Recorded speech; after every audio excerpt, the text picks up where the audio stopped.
പിതാവിന്റെയും പുത്രന്റെയും പരിശുദ്ധാത്മാവിന്റെയും നാമത്തിൽ ആമേൻ. കർത്താവേ, നിന്റെ ഉന്നതമായ നാമത്തിന് സ്വസ്ഥം ചെയ്യും. കർത്താവേ, നിന്റെ വിശുദ്ധ പൗരോഹിത്യത്തെ മഹത്വപ്പെടുത്തണം. കർത്താവെ, സഭയിലുള്ള സാന്നിധ്യം പ്രകടമാക്കണം. ഈശോയെ, ഈ ആഴ്ചയിലെ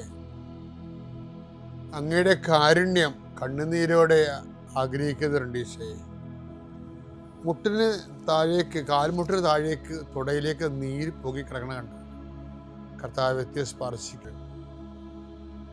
ജോലി സംബന്ധമായ യാത്ര ചെയ്യുന്നവർ യാത്ര മുടങ്ങിപ്പോരുണ്ട്. ഈശോയെ,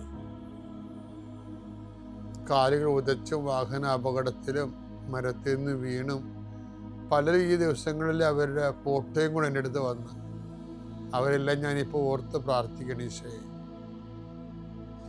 ഈശോ, നിന്റെ തിരുമുറുമ്പാർന്ന വരതുകരം, ആണിപ്പടുതാർന്ന അത്ഭുതകരം കിടപ്പ് രോഗികളുടെ മേൽ നീ നീട്ടണമെന്ന് പ്രാർത്ഥിക്കും. നീ പോകുന്നിടത്തെല്ലാം നിന്റെ കൂടെ ഞാനുണ്ടാകുന്ന നല്ല കർത്താവേ, നിന്റെ ചൈതന്യം അവരിലേക്ക് ആവശ്യിക്കുകയും എൻ്റെ പ്രാർത്ഥനയിൽ ആശ്രയിച്ചിരുന്ന് പ്രാർത്ഥിക്കുമ്പോൾ എൻ്റെ കാര്യം അച്ഛൻ പറഞ്ഞില്ലല്ലോ എന്ന് ഓർത്ത് ഇപ്പം സങ്കടപ്പെടുന്നവരെ അവർ മനസ്സിൽ വിചാരിക്കുന്ന കാര്യത്തിൻ്റെ മേലെ മാതാവിൻ്റെ മധ്യസ്ഥത്തിൽ യേശു നാമത്തിലെ വിടുതൽ ലഭിക്കട്ടെ. പിതാവും പുത്രനും പരിശുദ്ധാത്മാവിൽ നീക്കുവാമേ. അമ്മേ പരിശുദ്ധമേ, ദൈവമാതാവേ, കൃപാസനത്തിലൂടെ ഞങ്ങൾക്കും ഞങ്ങളുടെ ദേശത്തിനും അമ്മ മധ്യസ്ഥം തേടി തന്ന എല്ലാ അനുഗ്രഹങ്ങൾക്കും കൃപകൾക്കും ഞങ്ങളിപ്പോൾ ഹൃദയം നിറഞ്ഞ നന്ദി പറയുന്നു.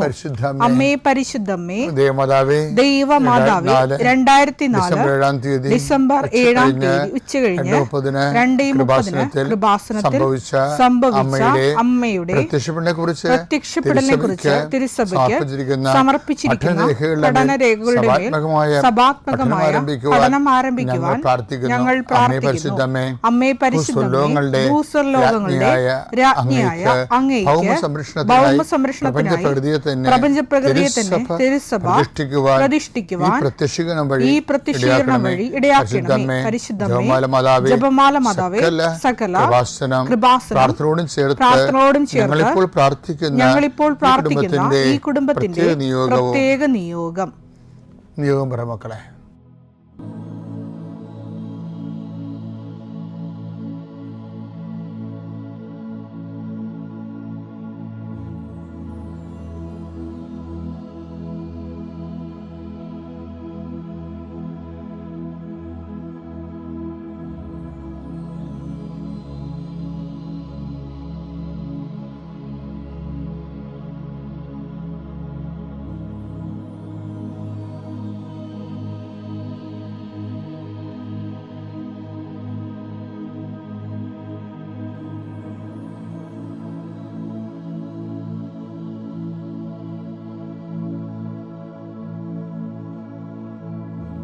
അമ്മയുടെ പ്രത്യക്ഷീകരണത്തിന്റെ ഈ അനുഗ്രഹവേളയിൽ ഞങ്ങൾക്ക് സാധിച്ചു തരുവാൻ കനിയണമേ. ആമേൻ. ഞാൻ ആദ്യമായിട്ട് ക്ലാസ് എടുക്കണത്, സെമിനാറിന് ക്ലാസ് എടുക്കണത് 1984 അന്ന് അച്ഛനായിട്ടില്ല, ബ്രദറാണ്. അപ്പോൾ എൻ്റെ ഇടവകയിൽ വികാരി ഫാദർ രാജമേനം കാട്ടുന്ന പറഞ്ഞൊരു അച്ഛനുണ്ടായിരുന്നു. അച്ഛൻ ഈ ലിറ്റിൽ വേ അസോസിയേഷൻ്റെ സംഘടനയുടെ ഡയസിഷൻ ഡയറക്ടറാണ്. അപ്പോൾ ലിറ്റിൽ വേ അസോസിയേഷൻ എന്ന് പറഞ്ഞാൽ കൊച്ചുരേസിയുടെ കുറുക്ക് വഴികൾ, ചെറിയ വഴികളിലൂടെ സുവിശേഷ കൈമാറ്റവും ക്രിസ്തുവിനെ കൊടുക്കുക, അങ്ങനെയുള്ള സുവിശേഷയുടെ ആത്മീയതയിൽ അധിഷ്ഠാനപ്പെട്ടവരാണ് ലിറ്റിൽ വേ എന്ന് പറയുന്നത്. അപ്പോൾ അവർക്ക് ഇങ്ങനെ മാസം മാസം ക്ലാസ്സുകളൊക്കെ ഉണ്ടാകും. ഒരു ദിവസം സെമിനാരിന്ന് വന്നപ്പോൾ ഈ രാജനച്ഛനോട് പറഞ്ഞ്, എടാ ജോസ്പേ, ഒരു സെമിനാർ നോക്കണം എന്ന് ചോദിക്കും. പുള്ളി ഭയങ്കര സ്നേഹത്തോടെ ഭയങ്കര സ്പീഡോടെ പറയുന്ന കൊച്ചു സ്റ്റൈൽ വർത്തമാനക്കാരനാണ്. അപ്പോൾ ഞാൻ പറഞ്ഞു, ഞാൻ വരാച്ചാന്ന് പറഞ്ഞു. അപ്പോൾ ഞാൻ ഈ സെമിനാരിൽ പഠിക്കണ കാലമല്ലേ, അപ്പോൾ ഈ യൂത്തിനോട് എന്നാ പറയാനാ? അന്ന് ഒരു വാർത്ത വന്ന് 84 പത്രത്തിൽ മണിപ്പൂർ മുഖ്യൻ വെടിയേറ്റ് മരിച്ചു. അപ്പോൾ അക്കാലങ്ങളിലും ഇക്കാലങ്ങളിലും മണിപ്പൂർ എപ്പോഴും ആൾക്കാർ തമ്മിൽ വെടിവെക്കുന്ന സ്ഥലമാണ്. ഈ മണിപ്പൂർ ഇപ്പം തുടങ്ങിയൊന്നുമല്ലേ, എത്രയോ വർഷമായിട്ടാണ് ആ സംഭവം ഈ ഓരോരോ ഗോത്രക്കാർ തമ്മിൽ വെടിവെക്കുന്നത്. ആരും പരിക്കാൻ അനുവദിക്കത്തില്ല. അപ്പം ഞാൻ ആ പത്രം നോക്കിയപ്പോൾ ആ പത്രത്തിൻ്റെ ആ ഒരു പേജിൽ തന്നെ 2-3 കൊലപാതകങ്ങളും കുറ്റകൃത്യങ്ങളും ഒക്കെ ഉണ്ടായി.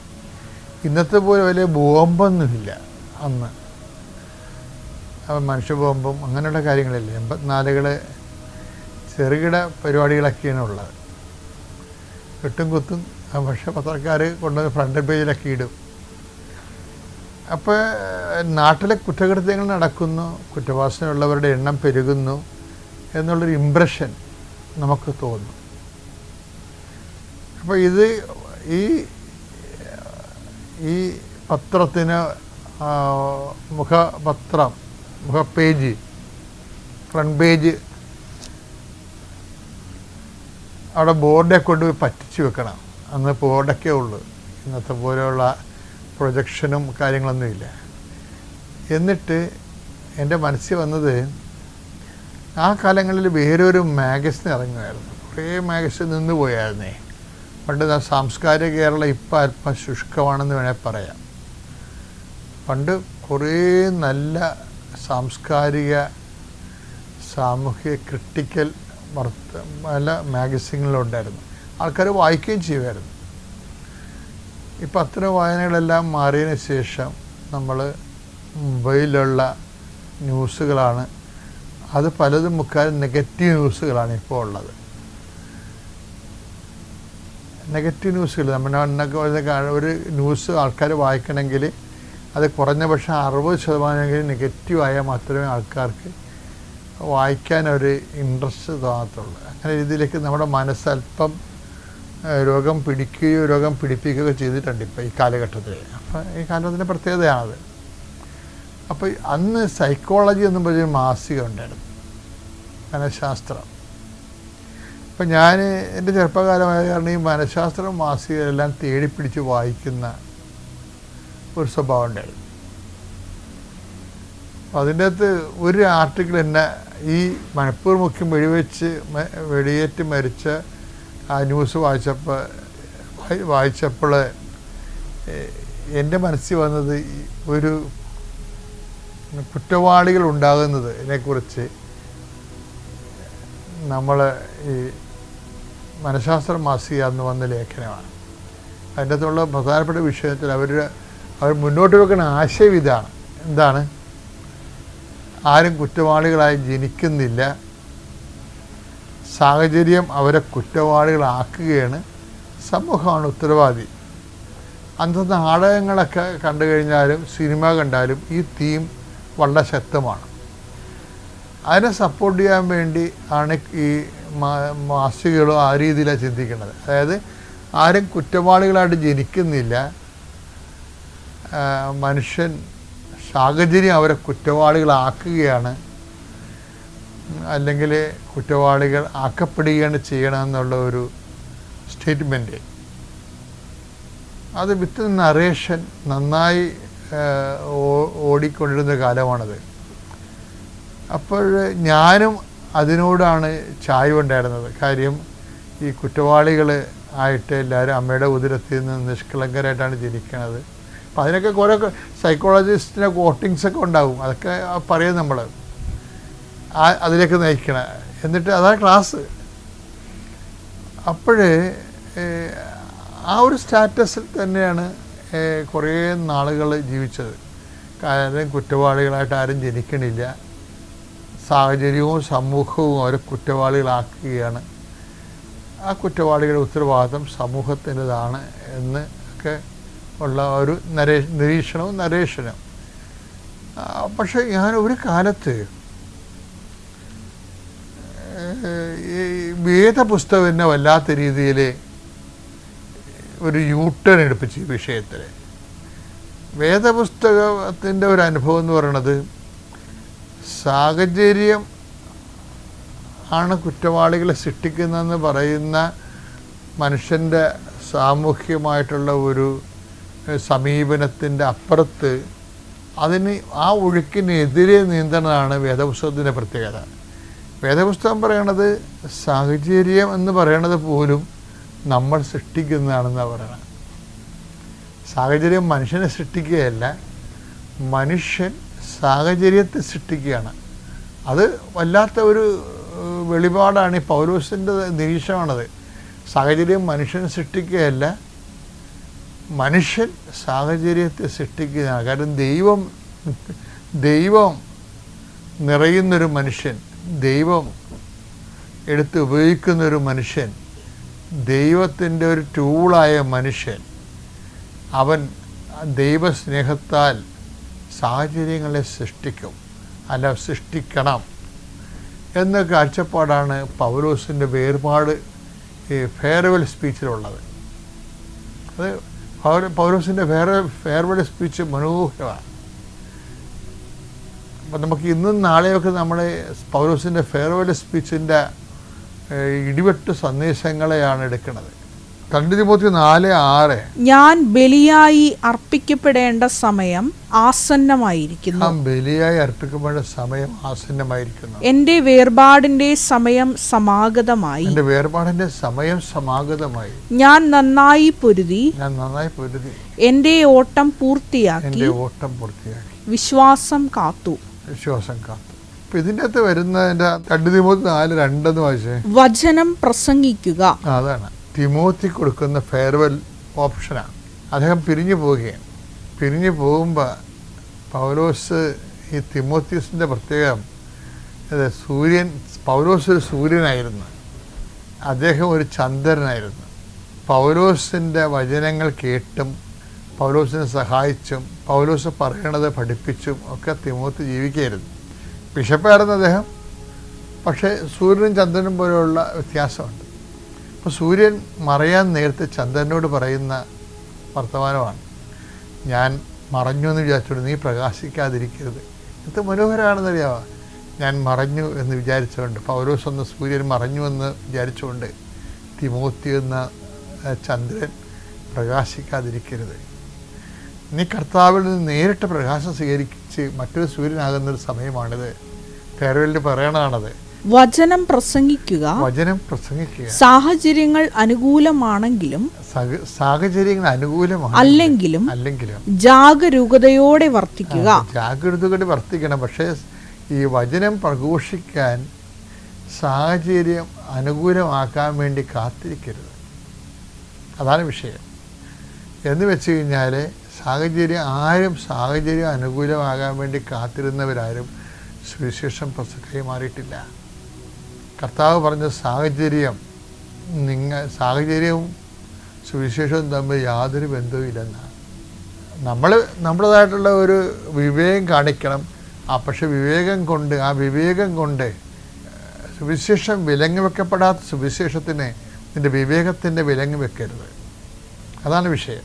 എന്ന് വെച്ച് കഴിഞ്ഞാൽ നീ നിൻ്റെ സേഫ് നോക്കിയിട്ട് നീ വചനം ഈ കാലത്ത് പ്രഘോഷിച്ചു കഴിഞ്ഞാൽ നീ ആക്രമിക്കപ്പെടുകയോ അല്ലെങ്കിൽ പലതരത്തിലുള്ള വിഷയത്തിൽ ചെന്ന് ചാടുകയോ ചെയ്യുമെന്ന് പറഞ്ഞു വിചാരിച്ചിട്ടുണ്ട്. അങ്ങനെ പറഞ്ഞ് സുവിശേഷ പ്രഘോഷത്തിന് പറ്റിയ കാലമല്ല ഇത് എന്ന് ചിന്തിച്ച് സുവിശേഷം കൈമാറാതെ മരിച്ചുപോയവരുടെ കോടികൾ അവരുടെ ശവക്കല്ലറ കയറുന്നതുകൊണ്ട് തന്നെയാണ് ഞാനിത് പറയുന്നത്. എന്താ കാരണം എന്ന് വെച്ച് കഴിഞ്ഞാൽ ഇത് ഒരു ആധ്യാത്മിക ശൈത്യത്തിൻ്റെ ഒരു സമീപനമാണ്. എന്താണ് ഇത്? സുവിശേഷം കൈമാറാൻ പറ്റിയ കാലമല്ലെന്ന്. പക്ഷേ ആരാണ് അത്? അതിൻ്റെ സാഹചര്യം ഇല്ലെന്നാണ് പറയണത്. പക്ഷെ സാഹചര്യം ആരാ സൃഷ്ടിക്കണത്? നീ ദൈവത്തിൻ്റെ സ്നേഹത്തിൽ നിറഞ്ഞ് കഴിയുമ്പോൾ ദൈവത്തിൻ്റെ സ്നേഹത്തിൽ നിറഞ്ഞ അഭിഷിക്തനാണ്. അവൻ്റെ മുമ്പിൽ സാഹചര്യങ്ങൾ താനേ വരും. സമയത്തും അസമയത്തും സാഹചര്യം അനുകൂലമാണെങ്കിലും അല്ലെങ്കിലും അപ്പം സാഹചര്യമല്ല സുവിശേഷത്തെ കൈമാറുന്നത്, മറിച്ച് സുവിശേഷം കൈമാറുന്നതിന് സുവിശേഷം തന്നെയാണ് സാഹചര്യം ഉണ്ടാക്കുന്നത്. അത് കടുത്ത ദൈവസ്നേഹത്തിലാണ്. കാര്യം പൗലോസ് പിരിഞ്ഞു പോകുമ്പോഴും ചിലരൊക്കെ പറയുവേ, ആദിമസഭയിലൊക്കെ അങ്ങനെയൊക്കെ നടക്കുമായിരുന്നു, ഇപ്പോഴെന്നും പറഞ്ഞ് അതൊക്കെ നടക്കുക. അതാണ് സംഭവം. അവർ പാതെറുക്കുകയാണ്. ശരിക്കും അവർ തെറുത്തിട്ട് അതിൻ്റെ അകത്ത് ചുരുണ്ടുകൂടി കിടന്ന് സുഖസുക്ഷുപ്തിയിലങ്ങ് മരിച്ചു പോകും. അത്രയേ ഉള്ളൂ. അപ്പോൾ ഇങ്ങനെ ചിന്തിക്കുന്ന ആൾ തന്നെ, അത് തന്നെയല്ല ഈ why should we promote Jesus എന്ന് പോലും ചോദിക്കുന്ന ഭയങ്കര സാധാന്യമായിട്ടുള്ള ശക്തി അവശേഷിച്ചിട്ടുള്ള ചിന്തകന്മാർ വരെ സഭയുടെ ഉള്ളിലുണ്ട്. വൈ ഷുഡ് വി പ്രൊമോട്ട്, അതായത് അവർ ചിലർ ഏകരക്ഷകൻ എന്നുള്ള കോൺസെപ്റ്റ് വരെ ആക്രമിക്കും. അങ്ങനെ നമുക്ക് പറയേണ്ട കാര്യം ഉണ്ടോ എന്നൊക്കെ ചോദിക്കും. എന്തിനാണ്? ഇവർക്ക് എല്ലാവരുടെയും തോളെ കൈയിടണം, കോംപ്രമൈസ് ചെയ്യണം, ഒത്തുതീർപ്പുണ്ടാക്കണം. ആ ഒത്തുതീർപ്പിലൂടെ ജീസസിനെ ഇവർ സൈഡ് ചെയ്യും. ഇന്ന് കാണാതിരിക്കണം, നോക്കിയാൽ മതി. ഒത്തുതീർപ്പിലൂടെ ജീസസിനെ അവർ സൈഡ് ചെയ്യുകയും അവർ മിഷണറി ആകുന്നവർ ആക്ടിവിസ്റ്റുകളായി മാറുകയും ചെയ്യുന്നു. ആ ഒരു അപകടമാണിത്.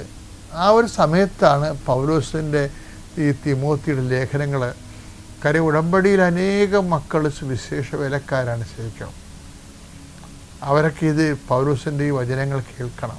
സാഹചര്യങ്ങൾ അനുകൂലമാണെങ്കിലും അല്ലെങ്കിലും ജാഗ്രതയോടെ വർത്തിക്കുക. സാഹചര്യം അനുകൂലമാണെങ്കിലും അല്ലെങ്കിലും പിന്നെന്താണ്? മറ്റുള്ളവരിൽ ബോധ്യം ജനിപ്പിക്കുകയും അവരെ ശാസിക്കുകയും. അതായത് വചനത്തിന്റെ വഴികളിലല്ല അവരെങ്കിലേ അവരെ ശാസിക്കാൻ ബാധ്യസ്ഥരാണ് നമ്മൾ. ഉദ്ബോധിപ്പിക്കുകയും ചെയ്യുക. അപ്പം അതാണ് വിഷയം. അപ്പം എന്ന് വെച്ചാൽ ചിലപ്പോഴും നമ്മളെ ശ്രദ്ധിക്കണമെന്ന് വെച്ചാൽ നമ്മൾ ഈ വിഷയത്തിൽ അഡമൻ്റ് എന്നല്ല, സത്യസന്ധരാണ്. അഡമൻസി എന്ന് പറയേണ്ട കാര്യമില്ല, പിടിവാശി അങ്ങനെയൊന്നുമല്ല. മറിച്ച് സുവിശേഷത്തിൻ്റെ സത്യമാണ്. അത് കൈമാറുമ്പോൾ നമുക്കൊരു സത്യം ഉണ്ടാകണം. ആ സത്യം സാഹചര്യങ്ങളെ സൃഷ്ടിച്ചുകൊണ്ടേയിരിക്കും സുവിശേഷ കൈമാറ്റം. That is what I meant. Thank you. വിശ്വാസ പ്രമാണം. സർവശക്തനായ പിതാവും ആകാശത്തിൻ്റെയും ഭൂമിയുടെയും സൃഷ്ടാവുമായ ദൈവത്തിൽ ഞാൻ വിശ്വസിക്കുന്നു. അവിടുത്തെ ഏകപുത്രനും ഞങ്ങളുടെ കർത്താവുമായ ഈശോമിശിഹായിലും ഞാൻ വിശ്വസിക്കുന്നു. ഈ പുത്രൻ പരിശുദ്ധാത്മാവിനാൽ ഗർഭസ്ഥനായി കന്യകാമറിയത്തിൽ നിന്ന് പിറന്ന് പൊന്തിയോസ് പീലാത്തോസിന്റെ കാലത്ത് പീഡകൾ സഹിച്ച് കുരിശിൽ തറയ്ക്കപ്പെട്ട് മരിച്ച് അടക്കപ്പെട്ട് പാതാളങ്ങളിൽ ഇറങ്ങി മരിച്ചവരുടെ ഇടയിൽ നിന്ന് മൂന്നാം നാൾ ഉയർത്ത് സ്വർഗത്തിലേക്ക് എഴുന്നള്ളി സർവശക്തിയുള്ള പിതാവായ ദൈവത്തിന്റെ വലതുഭാഗത്തിരിക്കുന്നു. അവിടെ നിന്ന് ജീവിക്കുന്നവരെയും മരിച്ചവരെയും വിധിക്കുവാൻ വരുമെന്നും ഞാൻ വിശ്വസിക്കുന്നു. പരിശുദ്ധാത്മാവിലും ഞാൻ വിശ്വസിക്കുന്നു. വിശുദ്ധ കത്തോലിക്കാ സഭയിലും പുണ്യവാന്മാരുടെ ഐക്യത്തിലും പാപങ്ങളുടെ മോചനത്തിലും ശരീരത്തിന്റെ ഉയർപ്പിലും നിത്യമായ ജീവിതത്തിലും ഞാൻ വിശ്വസിക്കുന്നു. ആമേൻ. സ്വർഗ്ഗസ്ഥനായ ഞങ്ങളുടെ പിതാവേ, അങ്ങയുടെ നാമം പൂജിതമാകണമേ. അങ്ങയുടെ രാജ്യം വരണമേ. അങ്ങയുടെ തിരുമനസ് സ്വർഗത്തിലെ പോലെ ഭൂമിയിലും ആകണമേ. അന്നു വേണ്ടുന്ന ആഹാരം ഇന്ന് ഞങ്ങൾക്ക് തരണമേ.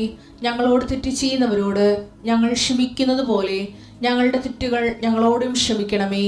ഞങ്ങളെ പ്രലോഭനത്തിൽ ഉൾപ്പെടുത്തരുതേ, തിന്മയിൽ ഞങ്ങൾ രക്ഷിക്കണമേ. ആമേൻ. നന്മ നിറഞ്ഞ മറിയമേ, സ്വസ്തി. കർത്താവ് അങ്ങയുടെ കൂടെ സ്ത്രീകളിൽ അങ്ങ് അനുഗ്രഹിക്കപ്പെട്ടവളാകുന്നു. അങ്ങയുടെ ഉദരത്തിൻ ഫലമായി ഈശോ അനുഗ്രഹിക്കപ്പെട്ടവനാകുന്നു. പരിശുദ്ധ മറിയമേ, തമ്പുരാന്റെ അമ്മേ, പാപികളായ ഞങ്ങൾക്ക് വേണ്ടി ഇപ്പോഴും ഞങ്ങളുടെ മരണസമയത്തും തമ്പുരാനോട് അപേക്ഷിക്കണമേ. ആമേൻ. അതായത് എൻ്റെ ഒരു കൂട്ടുകാരത്തി ചേച്ചി തന്നെ കുറേ വർഷങ്ങൾക്ക് മുമ്പ് ഇങ്ങനെ പത്രം, ആ ചേച്ചി പെട്രോൾ പമ്പിൽ വർക്ക് ചെയ്യുന്നൊരു ചേച്ചിയായിരുന്നു. പക്ഷെ പത്രം കിട്ടി ചേച്ചിക്ക് പെട്ടെന്ന് തന്നെ ഒരു SSLC തോറ്റൊരു ചേച്ചിയാണെങ്കിൽ പോലും ഇവിടെ വന്ന് ഉടമ്പടി എടുത്തതിന് ശേഷം ചേച്ചി ഒരു ഹെൽപ്പറായിട്ടാണെങ്കിലും ഒരു ഗവൺമെൻറ് ജോലിയിൽ കയറിയ സാക്ഷ്യം എന്നോട് പറയുകയുണ്ടായി. കുറച്ച് വർഷങ്ങൾക്ക് മുമ്പാണ്. എന്നാൽ പോലും അത് എത്രത്തോളം ഇതാണെന്നൊന്നും എനിക്ക് അറിയത്തില്ലായിരുന്നു. അങ്ങനെ പല പ്രാവശ്യം ഒരിക്കലും ഞാൻ ചേച്ചിയായിട്ട് ഇവിടെ വന്ന് മാതാവിനെ കാണാനും പ്രാർത്ഥിക്കാനും ഇവിടെ വന്നു.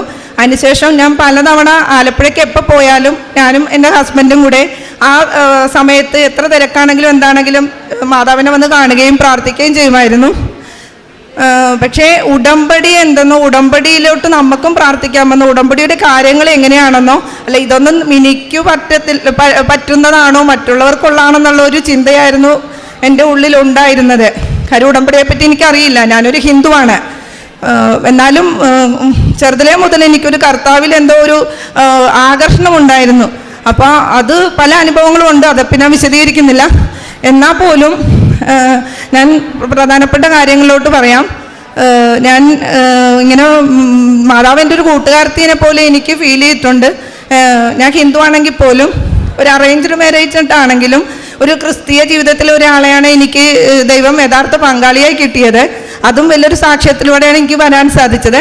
എന്നാലും അവർക്ക് മതമോ കാര്യങ്ങളോ ഒന്നുമില്ല, നീ നിന്റെ വിശ്വാസത്തിൽ ജീവിക്കുമെന്ന് മാത്രമേ പറയാനുണ്ടായിരുന്നുള്ളൂ. ഞാൻ ജോലിക്ക് പോകുന്നൊരു വ്യക്തിയായതുകൊണ്ട് എനിക്ക് സന്ധ്യാസമയങ്ങളിൽ ഞാൻ ഹിന്ദുവായിരുന്ന സമയത്തും നിലവിളക്ക് വെച്ച് പ്രാർത്ഥിക്കുന്നത് എനിക്ക് വളരെ താല്പര്യമുള്ള കാര്യമായിരുന്നു. പക്ഷേ ജോലിക്ക് പോയിട്ട് ഈവനിങ് വരുമ്പോൾ എനിക്ക് പ്രാർത്ഥനയോ മറ്റു കാര്യങ്ങളോ, കാര്യം ഹിന്ദുവിൽ ഒരു ഇതുണ്ട്, നമ്മൾ ഒരു ശുചിത്വ കാര്യങ്ങളോ അങ്ങനെ ഒത്തിരി കാര്യങ്ങളുണ്ട് പ്രാർത്ഥിക്കണേൽ. പക്ഷേ നിലവിളക്ക് തേക്കണം, നമ്മൾ ഫ്രഷ് ആണ്, അങ്ങനെ കുറേ. അപ്പോൾ സന്ധ്യാസമയത്ത് വരുമ്പോൾ ഇതൊന്നും സാധിക്കാറില്ലായിരുന്നു. പക്ഷേ എനിക്ക് പ്രാർത്ഥന ചെയ്യാൻ പറ്റാത്ത ഒരു ബുദ്ധിമുട്ടുണ്ടായിരുന്നു. അതുപോലെ തന്നെ വെളുപ്പിനെ എഴുന്നേറ്റ് പ്രാർത്ഥിക്കണമെന്ന് ഉള്ള ഒത്തിരി രാവിലെ എഴുന്നേൽക്കാനൊക്കെ ബുദ്ധിമുട്ടായിരുന്നു എനിക്ക്. കാര്യം വെച്ചാൽ ഫീൽഡിലാണ് വർക്ക്. അപ്പോൾ നമ്മൾ ആ ടയർഡായിട്ട് കിടന്ന് രാവിലെ എഴുന്നേൽക്കാനായിട്ട് എനിക്ക് ഇത്തിരി ബുദ്ധിമുട്ടായിട്ട് തന്നെയായിരുന്നു. എന്നാൽ പോലും പിന്നെ ഈ പ്രാർത്ഥന ഹിന്ദുവിലുള്ള വിശ്വാസത്തിലെ പ്രാർത്ഥനകളും മുടങ്ങുമായിരുന്നു.